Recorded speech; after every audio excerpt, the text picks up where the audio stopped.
Bonjour à tous, j'espère que vous allez bien et bienvenue dans ce nouveau numéro du Disney Info, votre magazine d'information Disney, Disney+, Disneyland Paris. Voilà, alors on va revenir comme d'habitude sur l'actualité Disney de la semaine, voilà, tout ce qui a fait l'actu de Disney. Bien sûr, on va reparler bien sûr de Disneyland Paris, on va reparler également des parcs à l'étranger, voilà, du cinéma, il y aura de tout aujourd'hui. Voilà, donc comme d'habitude, je vous invite bien sûr à vous abonner, à liker cette vidéo, à la partager et voilà, à commenter, laisser un petit commentaire, voilà, ça sera sympa. Voilà, donc je crois qu'on va démarrer. Allez, c'est parti, le Disney Info, c'est maintenant. Let's go!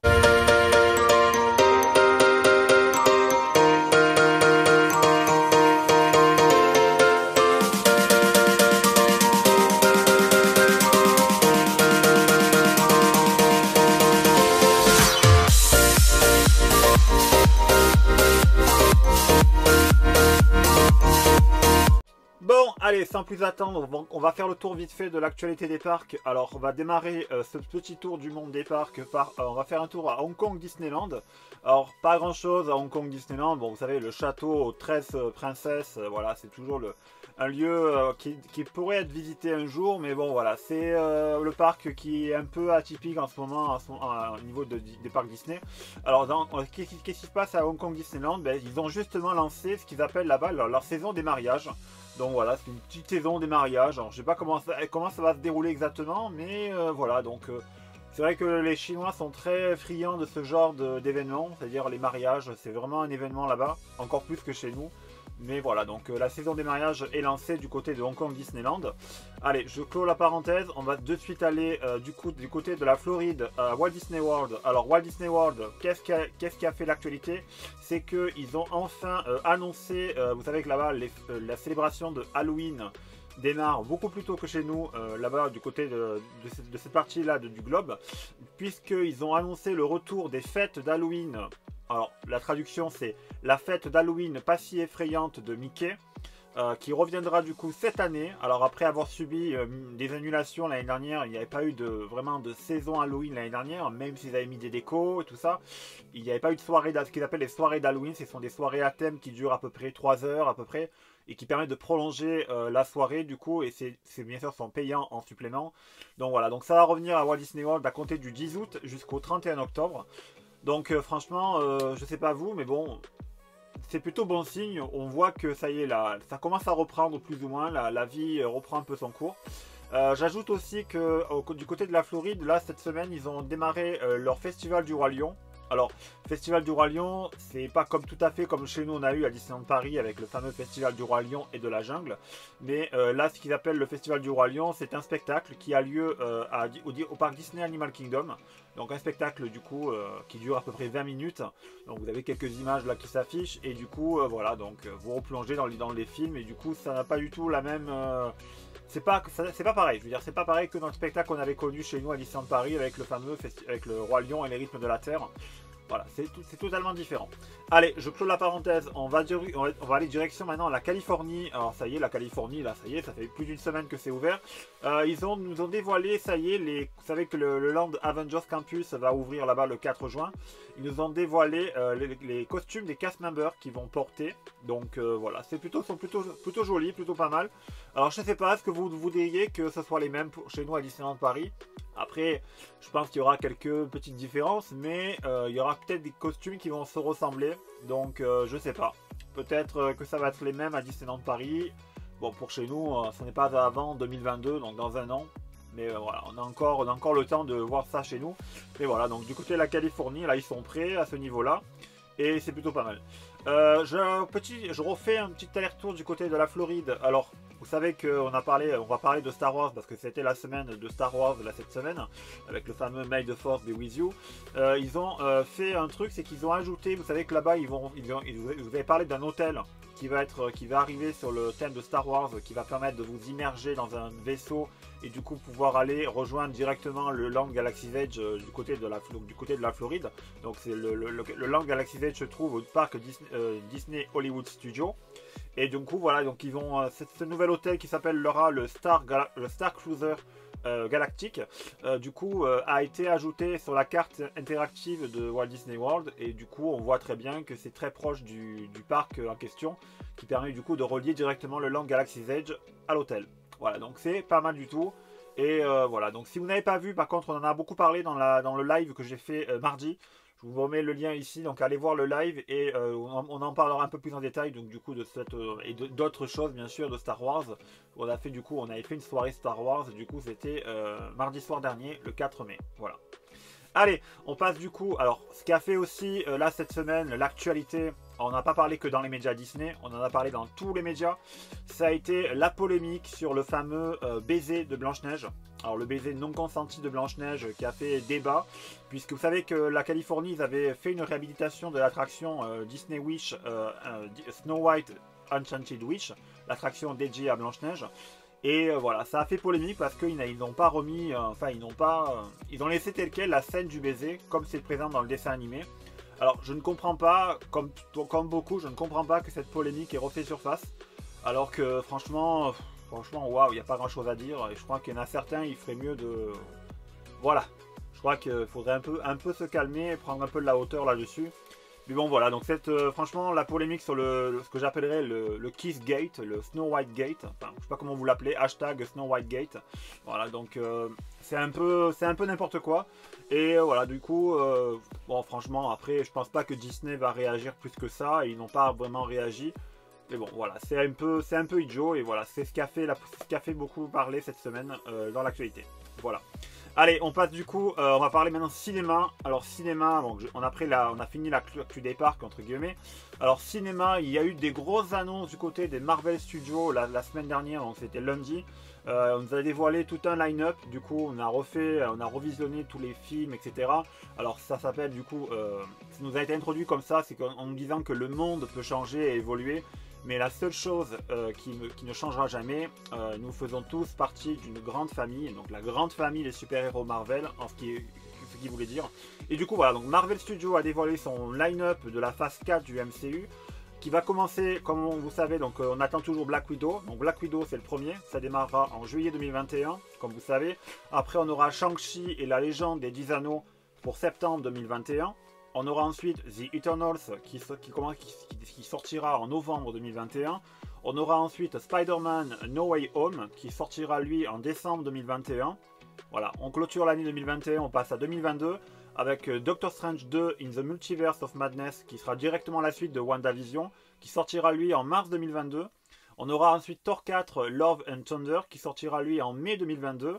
Puis on aura alors on a un silent titre pour Black Panther 2. Vous savez qu'il y a eu ça a été beaucoup discuté avec la mort de Chadwick Boseman évidemment, alias The T'Challa. Donc Black Panther 2 s'appellera Wakanda Forever, donc Wakanda pour toujours, traduction. Ça sortira lui en juillet 2022. Ensuite on aura The Marvels. Alors The Marvels ça sera du coup la suite directe de Captain Marvel. Alors, on n'avait pas vraiment de titre pour Captain Marvel 2, mais ça sera du coup le Captain Marvel 2 entre guillemets, et ça s'appellera The Marvels. Donc il n'y aura pas que Captain Marvel, je pense qu'il y aura d'autres super-héros type Miss Marvel, type par exemple Monica Rambeau, comme on a vu dans WandaVision. Voilà, donc ça sera de nouveaux des personnages comme ça qui vont rejoindre Carol Danvers. Puis on a ensuite, donc pour 2022 c'est fini, on passe à 2023 avec la sortie de Ant-Man 3 Quantumania qui sortira en février 2023. Puis on a l'annonce des Gardiens de la Galaxie Volume 3 qui sortira lui en mai 2023. Voilà, et donc du coup la phase 4 se clôture comme ça. Peut-être d'autres surprises vont arriver, mais voilà. On va parler un peu de Marvel après, mais avant on va faire un petit retour sur le Star Wars Day. Vous savez que ça a été la grosse, ça a fait l'annonce qui a été phare la semaine dernière, puisque ça y est, du coup on a parlé tout à l'heure de l'hôtel Star Wars Galactic Cruiser. Ils ont annoncé qu'il va y avoir l'arrivée, ils ont montré un sabre laser rétractable. Ça a fait une hype de fou dans l'univers Star Wars, dans l'univers voilà, de tous les fans de Star Wars, moi y compris. Quand on a vu ça, franchement, waouh, c'est pas mal du tout. Vous voyez à l'écran, c'est voilà. Donc le premier sabre laser rétractable qui arrive. Donc ça va arriver, du coup ça sera uniquement disponible, on pourra l'essayer donc dans l'hôtel Star Wars Galactic Cruiser dans un premier temps. Peut-être après éventuellement ça va pouvoir équiper les personnages qui vont faire les rôles de Star Wars et peut-être disponible à la vente Bon, pour l'instant, voilà, peut-être on ne sait pas le prix, mais ça va, à mon avis, ça va coûter assez cher. Voilà. On passe du coup, on continue sur l'actu ciné, on parle maintenant de Cruella. Cruella qui a une nouvelle date de sortie en salle pour la France. Vous savez qu'en France, les cinémas rouvriront le 19 mai. Ça a été officialisé plus ou moins. Donc voilà, donc Cruella sera disponible lui le 23 juin en France au cinéma. Alors lui par contre il sera dispo sur Disney Plus en Premium Access dans les autres pays qui n'ont pas, voilà, qui ont le Premium Access en général. Donc lui ça sortira le 28 mai en Premium Access dans les autres pays. Mais en France ça sera bien disponible le 23 juin. Donc avec bien sûr Emma Stone dans le rôle de Cruella. Et je termine donc, du coup pour la partie Disney+, pour parler de la série Loki. Du coup on continue à parler de Marvel. Loki qui a une nouvelle date de sortie. Alors lui par contre ils ont annoncé que ça sera disponible non pas le vendredi mais tous les mercredis. Donc ça sortira à partir du 9 juin. Donc au lieu du vendredi 11 juin, ça sera le mercredi 9 juin. Donc que le premier épisode de la série Loki va arriver sur Disney+. Voilà. Allez, toujours sur Disney+. Alors ça a été annoncé également. Alors je ne sais pas si ça va concerner la France, mais pour l'instant ça concerne pour l'instant les États-Unis. À voir si ça va concerner la France, c'est que la série, vous savez les Muppets, vous savez la célèbre franchise des Muppets, va fêter Halloween cette année avec une nouvelle aventure qui va débarquer. Donc une aventure des Muppets pendant Halloween qui vient d'être annoncée par donc du coup par Gonzo, par Gonzo et Pepe de The King Proud. Bien évidemment le manoir hanté des Muppets, ça s'appellera comme ça. Sera diffusé sur Disney Plus cet automne. Donc voilà, donc ça sera ça se déroulera durant la nuit d'Halloween et lorsque Gonzo est mis au défi de passer une nuit dans l'endroit le plus sombre de la planète, à savoir le manoir hanté The Haunted Mansion, évidemment le célèbre manoir dans des parcs Disney. Donc à voir qu'est-ce que ça va donner ce nouvel épisode. Voilà. Allez, alors petite actualité qui a été un peu triste. Ça a été officialisé, vous savez qu'on en avait parlé que Disney comptait fermer les Disney Store, notamment en Amérique du Nord. Et là, la nouvelle est tombée, c'est que les Disney Store de France devront fermer. Tous les Disney Store de France devront fermer. Y compris les corners Disney, les corners dans les galeries Lafayette. Donc ça me fait un peu mal au cœur parce qu'on a un corner disponible à Marseille par exemple, dans les galeries Lafayette. Je sais qu'il y en a un peu partout, par exemple à Haussmann à Paris.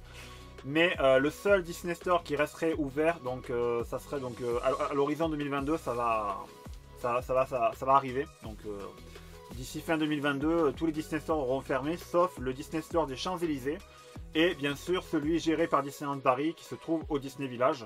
Même si je pense qu'on ne peut pas tout à fait le considérer comme un Disney Store à proprement parler.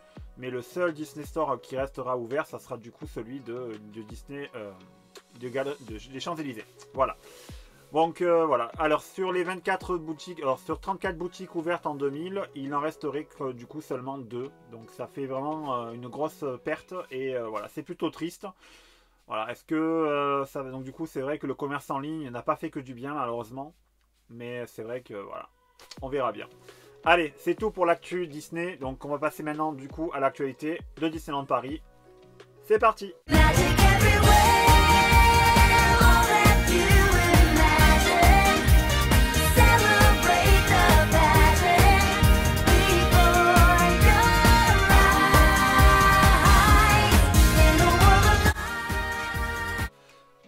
Allez, Disneyland Paris, donc on fait le tour vite fait de l'actualité concernant Disneyland Paris. Alors, bon, bien sûr, je sais que ça a été évoqué, concernant la réouverture.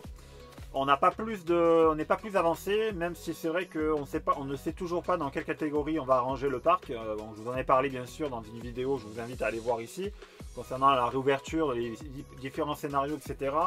Mais ce qui nous a été annoncé de la part du gouvernement, c'est que suite à la négociation qui a démarré entre le gouvernement, Jean-Baptiste Lemoyne, le secrétaire d'État chargé du tourisme, et les présidents des différents parcs d'attractions, que ce soit Natacha Rafalski, que ce soit le président de la Compagnie des Alpes, ou alors le syndicat, le SNELAC, qui est en charge du coup de tous les parcs de loisirs en France.